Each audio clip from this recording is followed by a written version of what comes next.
Salut à tous et bienvenue sur la chaîne MacMa. Aujourd'hui, on va parler d'un sujet qui fait souvent rêver, mais qui peut aussi faire un peu peur quand on débute, les lyres d'éclairage. Que tu sois DJ débutant, DJ mobile, musicien, gérant de bar ou simplement passionné par l'éclairage de scène, cette vidéo est faite pour toi.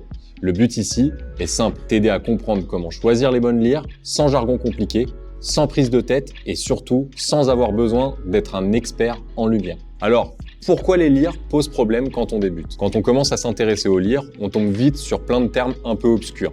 Spot, beam, wash, DMX, gobo, pan, tilt, et souvent on se pose tous les mêmes questions. Est-ce que c'est trop compliqué pour moi? Est-ce que j'ai besoin de DMX? Combien de lyres faut-il vraiment? Est-ce que ça va être trop puissant pour ma soirée ou ma salle? Alors rassure-toi, c'est normal. Et la bonne nouvelle, c'est que c'est beaucoup plus simple qu'il n'y paraît. Aujourd'hui, les lyres modernes sont conçus pour être plug and play, avec des modes automatiques, musicaux et évolutifs. Alors tu peux très bien commencer simplement et évoluer plus tard. Pas besoin d'être ingénieur lumière pour faire un show qui en jette.